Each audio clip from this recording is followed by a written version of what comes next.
Hi guys, Jamie here from JB Motion. In today's video we're going to be making this, and we're going to be looking at how we can go about creating the rocks and the depth of field and the environment, the fog, the lighting, everything. I know I promised this a month ago. It took me ages to actually get it uploaded and ready and everything.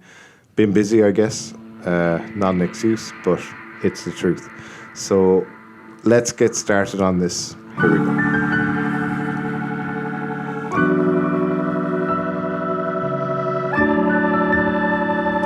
Okay guys, so the first thing I'm going to do is get the rock that the guy is sitting on, and it is in the content browser. Just type in rock. They have a bunch of Redshift rocks, and I am using this one here, the very first one. So double click on that. And now we have a rock, but we can't really see it, so we need to go to our render settings and change this to Redshift. That should kick in now any second, and now we have our rock. So next I want to go to File, Merge Project, so I can bring in my Mixamo character. So I have a folder here with loads of these guys.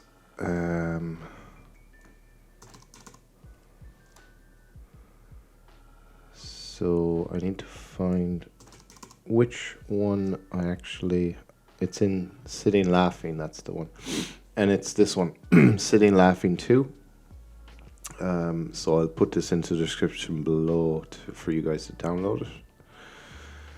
And that's okay. So now we have our man, we have our rock. He's too big, so we need to select both of these objects, the skeleton and the geometry, hit Alt-G to group them into a null. And then we can just rename this to be man. So he's really big, so we need to just reduce the scale of him. Go to the coordinates and just bring this down to 0.3 on each of the axes. And now we can just bring him down a bit. Cool. Okay, so I want to kind of rotate him so he's kind of facing off into the distance. And that's good enough for now. We can delete off his material as well, because we're not going to be needing that either. Not the rocks one, actually. Just the guy's material. Cool. Okay, so I'm going to create a camera. And this is going to be a Redshift camera. So right click, go to Redshift, or go to camera tags and grab a Redshift camera tag. So now it's a Redshift camera, and let's make it active. And I'm going to go into the camera object tab, and I'm going to set the focal length to the tele 1. And I'm going to try and position this, but I'm going to be using a reference. So I'm going to be using the reference. Basically, when I created this video, I created this quite a while ago, a month ago actually, about. So instead of having to eyeball everything again and basically start from scratch, I'm going to be using a reference, and the reference I'm going to be using, I'm going to include this in the description below as well, so you guys can use it as a reference as well if you like. So it's basically just a screen grab of the YouTube video that I uploaded there a month ago. So I'm gonna just hit Control-C to copy that path, and I'm gonna create a background object. Now Redshift, with the new, the R26 version, all of the things that you can select here change based off of the renderer that you're using. So I'm going to have to go back to standard, so that we're going to have access to a background object. And then we can create a new material, and we're just going to call this reference. And I'm going to load the image into the luminance channel.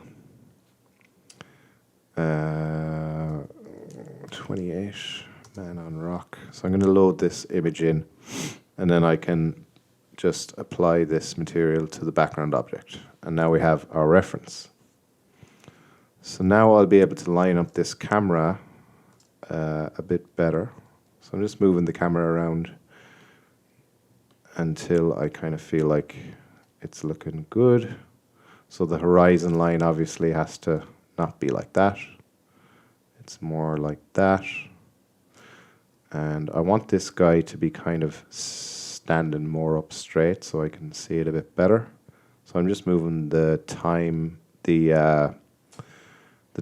indicator a bit further along, so he's going to be sitting up straight.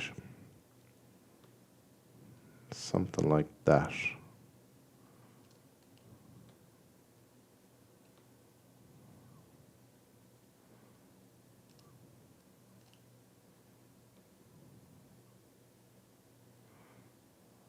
Okay. Something like that, I suppose, is close enough. Cool, so that's that done. We can hide off the background for now. So I'm just holding down Alt, double clicking there to hide that away.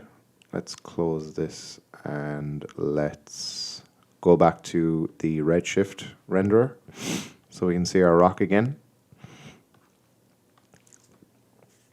Okay, so I want to just grab this, well, it's called a stone, but it looks like a rock to me. I'm going to grab this and I'm going to hop into my top view and I'm going to move this kind of over a bit.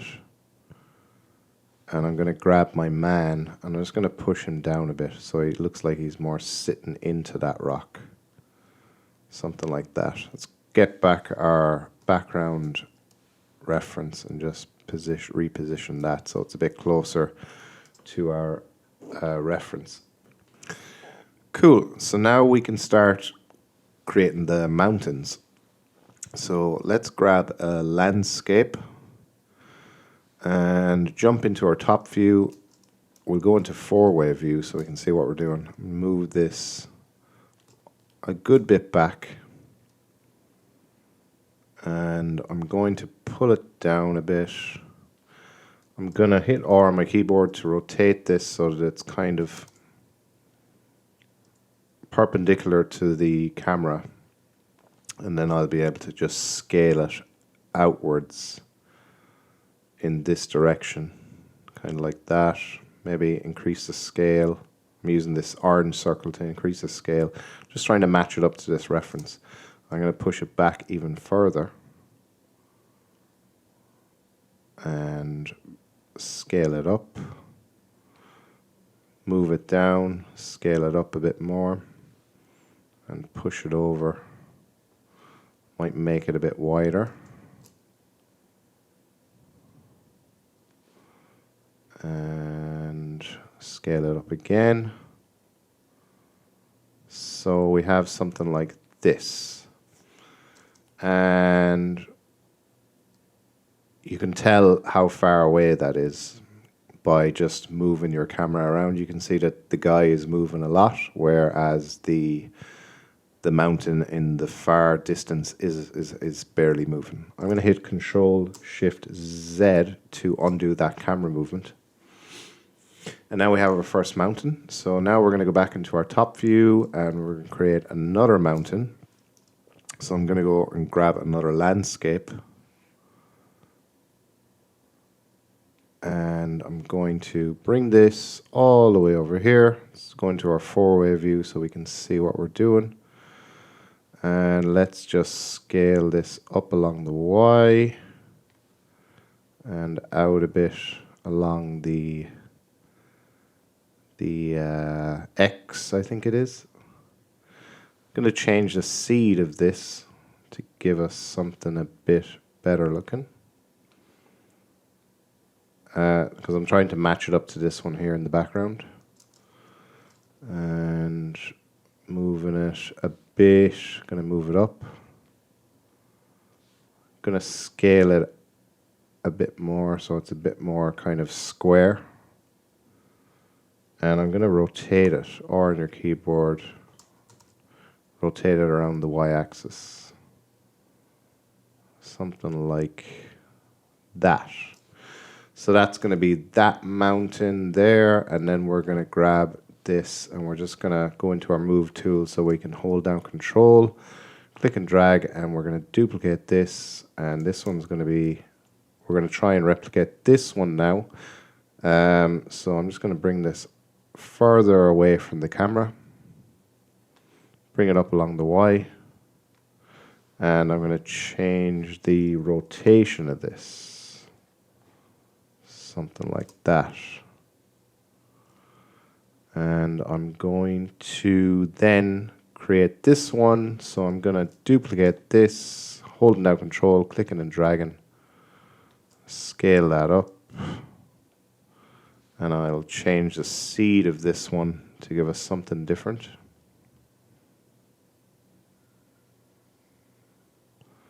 Keep going till I find something that I like. Go back to this one. And I'm going to push this back again so it's even further back, further away from the camera. Just drag it up along the Y. And finally, this mountain here, control, click and drag this over, and I'm going to rotate this one around the Y axis and just kind of drag it to scale it out a bit. Do you know what? Undo that and just pull it over. So that kind of matches up with this one here in the background. And I'm going to pull this even further away again from the camera. Move it up along the Y. Let's have a mess around with the seed to see if I can... Yeah, I like that one kind of. I'll rotate that. Something like that. And I'm just kind of using these orange circles to scale it out a bit and move it up. Cool. Okay, so happy enough with that. I'm just going to squeeze this down a bit so you can see all the mountains in the background. Pull it back out. Let's just mess around with the width and of this. No, I like it as it was. I might just mess around with the seed to see if there's anything else that looks better.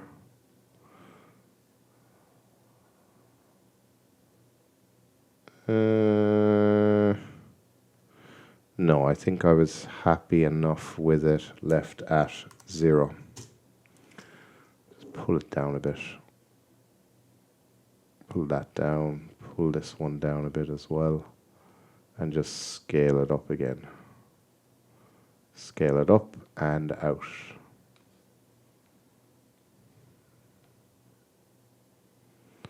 Cool. Okay. So this is our setup here. So we have this mountain range that's really close to the camera. Another landscape here. One there, one there, one there. So we have a bunch of them dotted around, and they're all really far away from our little man on the rock. So the reason we're doing this is so we get some nice depth of field. Everything in the background is going to be blurry, as is the case with the background object. So if I just group all these into a null, select them all, hold down Alt-G, and we can call this landscapes. And if we hide those off, you can kind of see that we're close enough to our reference.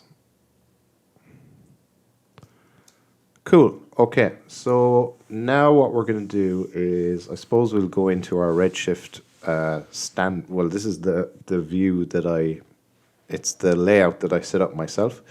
So if you guys don't have a Redshift render view, then I don't even know where it is, to be honest, in the new R26. Do you know, if you don't know where it is, then I hope you can find it. Where is it? Redshift render view. There it is. No, that's not it, actually. Where is it? It's around there somewhere. I'm not going to spend too much time finding it. I'm sure you guys already know where it is and you have a Redshift setup ready to go anyway. So if we start rendering this, you will see that this is what we have.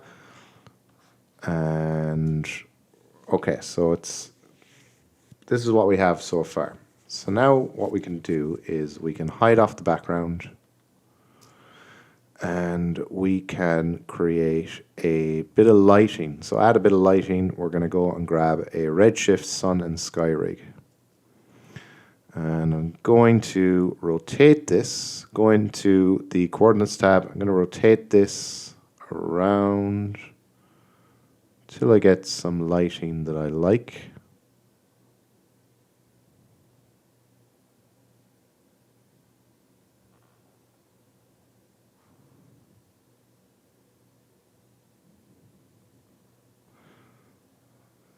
Maybe something like that. Yeah, so I like this because the lighting is kind of, I like the highlight here on the edge of his head and along the top of his arm, and that's the only reason I'm rotating it in the way it's rotated right now. So that's my only reasoning behind that. I might kind of see if I can move these mountains around a bit.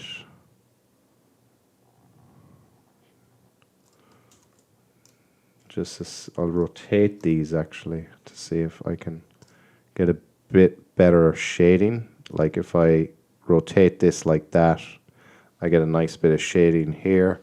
And if I grab this one and rotate it, yeah, I kind of like the shading there, as opposed to, this where it's just white. And I'm going to do the same with, I think it's this one as well. I don't know what I'm going to do with this one. It's quite wide. Yeah, something like that. I think I like that. Okay, it's just so we're getting a bit of shadows being cast on the other sides of these, so they're not all just like lit up. Cool. Okay, now what else can we do? We can also let's see.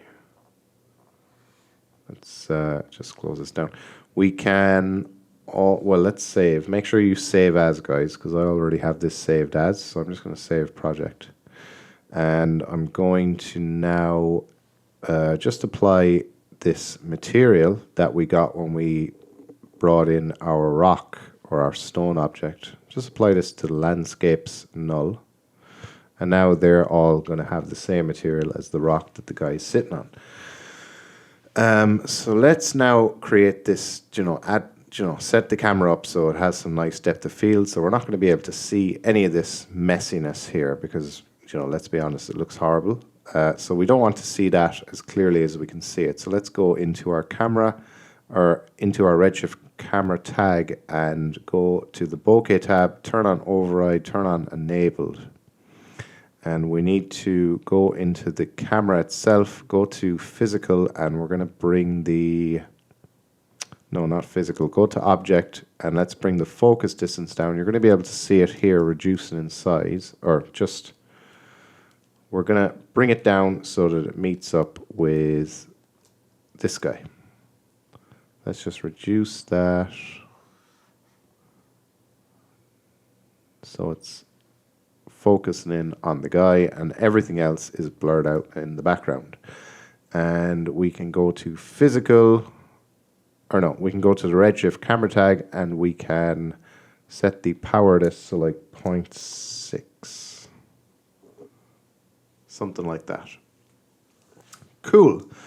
Control S to save, and let's now add some, what are we going to do? Add some kind of fog using the using a Redshift environment object. So let's grab one of those now. So the scattering is set way too high. Let's set this to 0.0001. So now we got some nice background fog in the background, off in the distance, nice and foggy.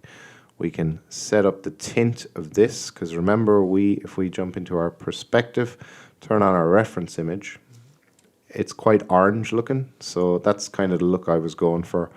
So let's turn that back off and let's go and grab our Redshift environment object. And let's change the tint of this to something a bit more orangey.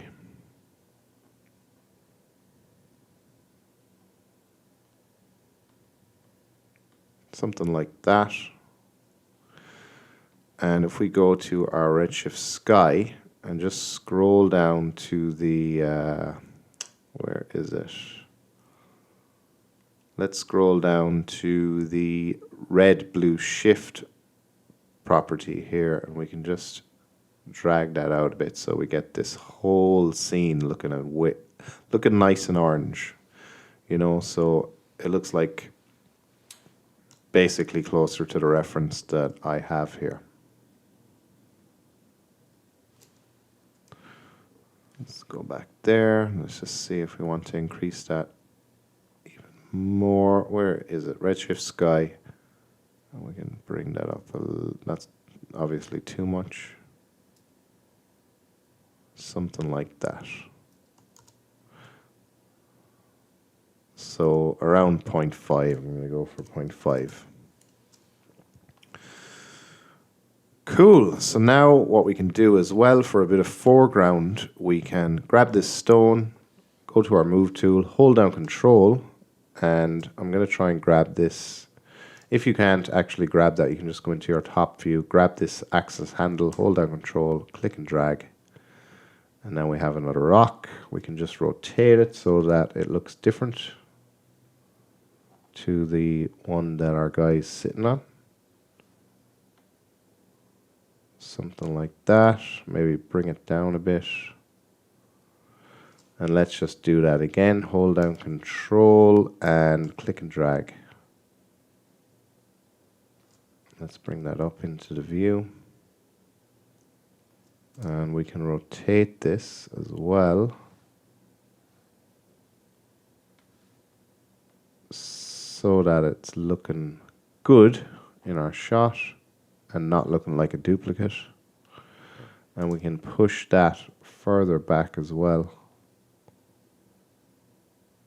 so that it gets a bit blurry, and move it down along the Y. I might rotate it as well. Something like that. And I'm gonna go to my, where is it? So I know the shortcut for this, but the button has disappeared on me.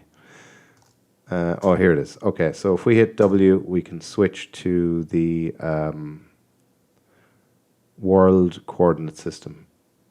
And then we'll be able to just move this along to the right without worrying about the object's orientation. Cool. Okay. So that's pretty much the scene setup. I mean, we still have to create our sun, because if we go back into our reference object, we have this sun, which is going to be a sphere. Now, I know we've already set up this Redshift environment, and there is a sun somewhere. So, like, if we get out of our camera here, let's turn this background object off. And if we have a look around, I think there's a sun somewhere. I can't actually find it. But anyway, that doesn't matter, because we're going to be creating our own sun that we're going to have full control over. And it's just going to be a sphere, basically. So if I create one now, and we can call this sun, I'm going to actually drag these guys down, and I'm going to group all of these rocks together. Actually, I won't group all of them, because we don't want to group this one. This is our main stone. These are just our foreground stones, so that everything's nice and organized. So we have our sun. Let's jump into our top view, and let's zoom out and bring this back. Do a Control S to save. Let's bring this back, far back from the camera. Put it around here. Let's move it up along the Y. That's actually scaling it. I didn't mean to scale it.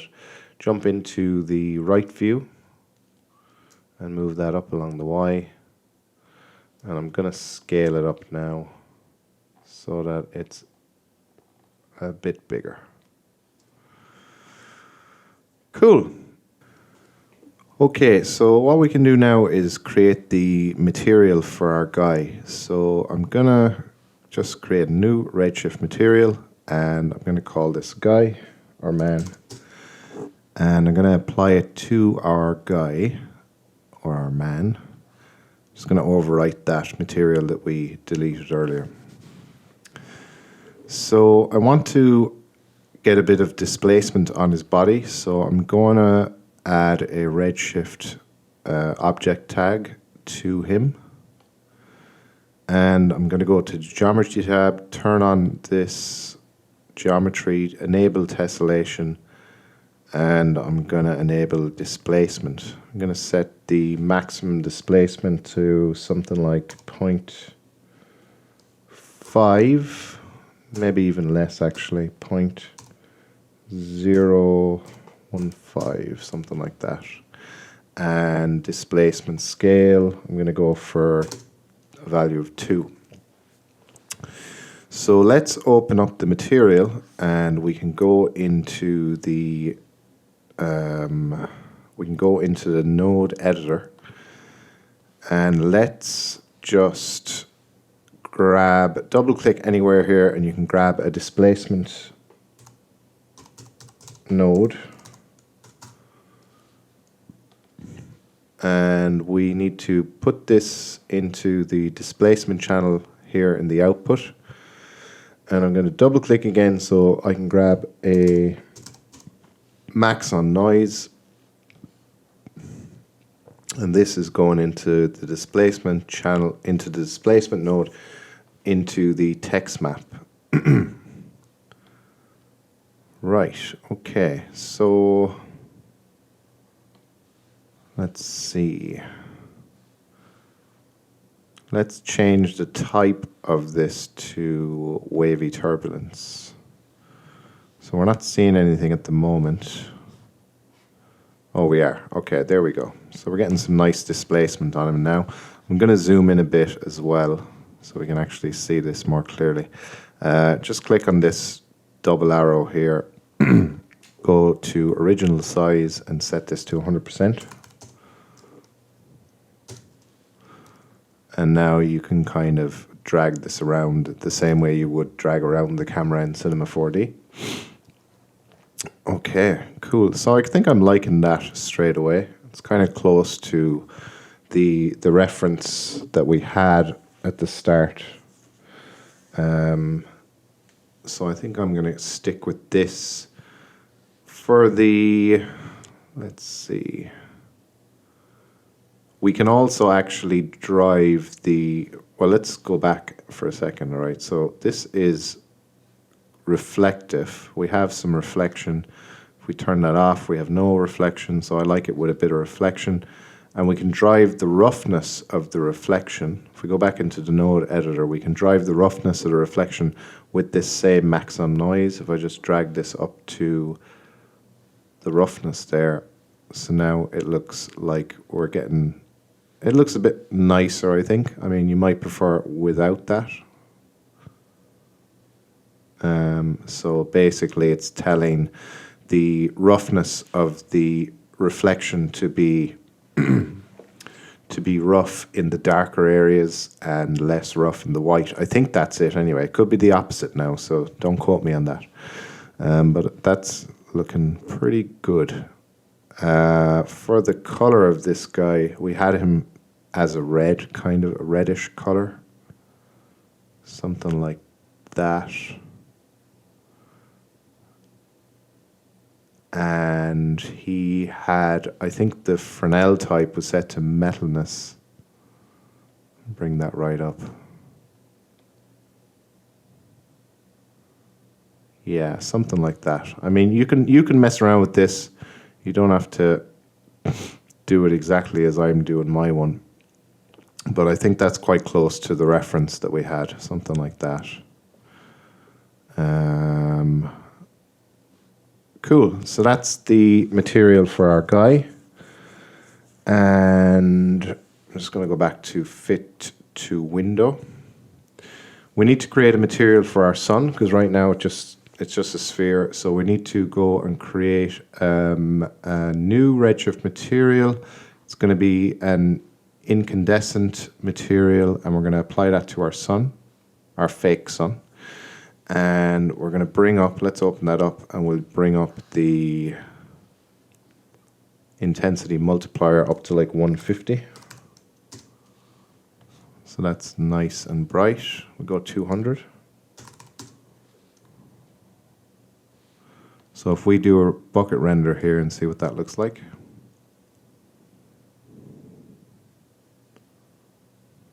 Okay, so our sun's quite jagged around the edges, so we could just add a Redshift render tag or Redshift object tag onto it and turn on tessellation. So it's going to be nice and smooth. We probably won't even notice it once we turn on our bloom, but that's fine for now.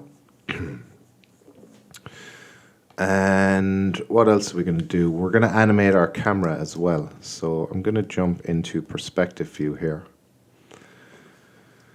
And let's animate this camera. So I'm going to stop this rendering here while we're doing this. Go grab your camera and we're going to set a keyframe here on frame 0. Set a keyframe for position and rotation as well. So I just clicked and dragged to select all of those keyframes. We probably don't need one here, but anyway, we have one anyway. And now let's position our camera. So this is actually the last keyframe. Let's increase the frame range as well to something like 420 frames. And this frame is actually going to be around frame 380 we can go to, something like that. Maybe we go 360. That's going to be the final frame where the camera rests. Now let's set the camera where it should be at frame 0. So we're going to bring it down. So the camera is going to start above our guy. His head can be in this shot a little bit because what you guys can do in After Effects once you've rendered out your sequence, I'm not going to be doing it in this tutorial because it's basic enough, but you can just add some black squares to cover his head at the top and the bottom, and at the same time you're going to get a more cinematic effect. Oh, also for a more cinematic effect, we're going to set in the render settings, the frame rate is going to be set to 24. Which is, standard frame rate for all cinema and films and stuff like that. Okay, so that's going to be, so we're on frame 0, so we're bringing the camera up and we're also going to rotate it to about here. So make sure you're hovering over the guy there before you start rotating so that it rotates around the guy. If you rotate around the mountain, the camera's going to go mental. And then we can set another keyframe there, or a bunch of keyframes for all the position properties, all the rotation properties. So now we have this at frame 0, and we have our resting point at frame 360. So if we play that, the camera's going to slowly go down and rotate, and it's going to ease out to a rest at that frame. Cool. Now I don't want the guy to be like, so this is sitting laughing. It was from the Miximo. It's called sitting and laughing. So the guy's actually sitting there. I think he's meant to be laughing. So we don't want him to look like he's laughing. So I'm going to open up the dope sheet here. And I'm going to just zoom out. And I'm going to just slow this down by clicking on the rig here on the skeleton, and I can just drag this out, and that's going to slow it down. So now if we undock this and just get rid of that, if we hit play now, you can see that he's moving a lot more slowly as if he's just kind of fixing himself on his seat. He's just trying to get himself comfortable. He's taking in the view, which is better than what it was before. Okay, so we're close to finishing this now. The next thing we can look into is I suppose if we go here to our little cogwheel here. It's going to bring up all of our effects that we're going to be able to add, like our post effects that we can actually add inside of Redshift. I'm going to do a file save. And let's just make this bigger so we can see what we're doing. So first off, I want to turn on bloom. So now we're going to get some nice bloom on our sun. And I think the settings are okay for that. Just mess around with them. You know, we can bring up the intensity or bring it down. And I'm also going to turn on flare. So we're going to get some nice kind of flare. But I'm going to bring down the intensity, not of the bloom, bring down the intensity of the flare a bit. Like that. Something like that. You can mess around with all these settings to kind of fine tune it to how you want it. And I also want to turn on the color controls.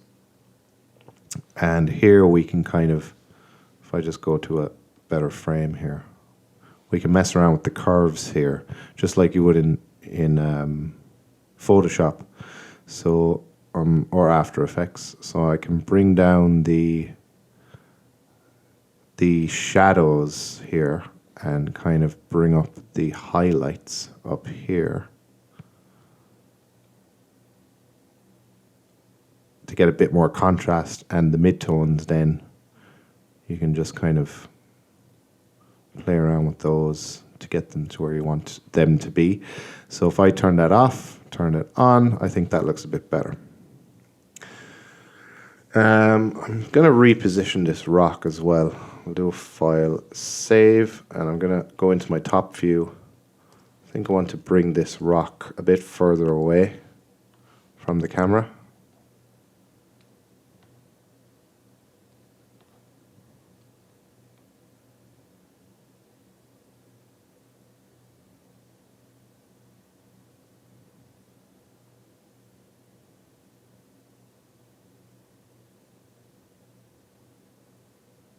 Something like that. I mean, you probably won't even see that anyway, because we are going to be adding those like black squares in there, so you might not even see that.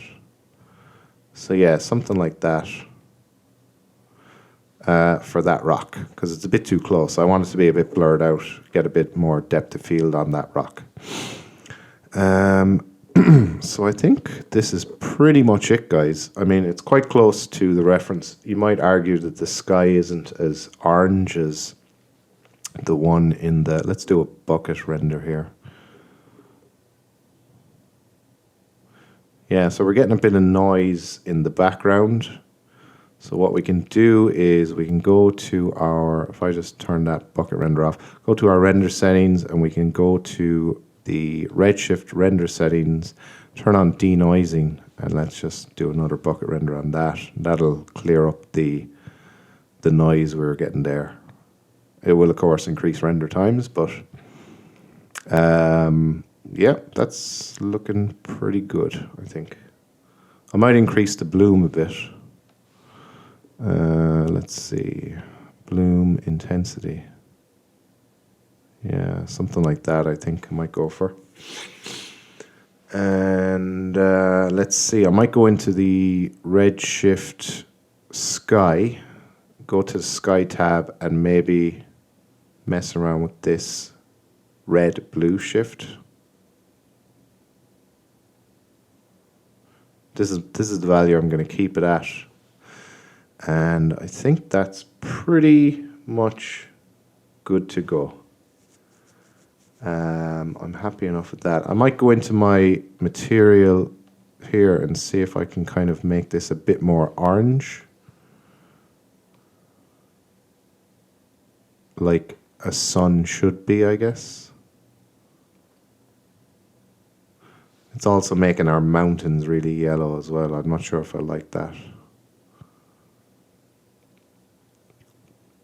Yeah, kind of, I don't know, I think that's kind of the same, but I'm going to leave it as is, guys, because I think we're pretty close to our reference image. Cool, so that's kind of it. That's pretty much it, guys. So that's our animation is set up. our guy has his material on him. And we're going to render this out at 24 frames a second. We're going to render all of these frames. So we're going to go File, Save Project, go to Render Settings, and go to, let's see. Going to go to Output. Set this to 1920 by 1080. We're going to go and set the frame rate to 24. We're going to render out all frames. And let's pick a destination for this. I'm going to set this to be a PNG sequence. We're not doing any multi-pass images. And let's find a place for this. And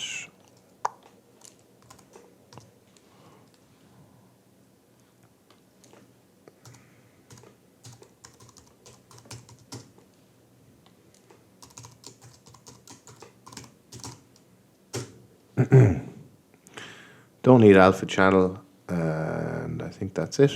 Render out all the frames, save that.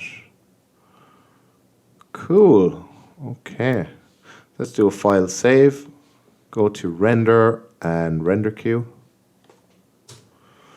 And let's add this to the render queue, and that is it. So that's going to render away. I suppose the next step for you guys would be, once it's rendered, bring it into After Effects. Maybe even play around with the color even more. You know, grab the lumetri effect in After Effects and add your black rectangles at the top and the bottom of the screen. It really adds to it. So I'm going to leave it at that, guys. Thanks a million for watching. Hope you learned a lot. If you did, smash that like. And if you haven't yet subscribed, please consider doing so. It really helps me out. Cheers, guys, and I'll see you in the next video.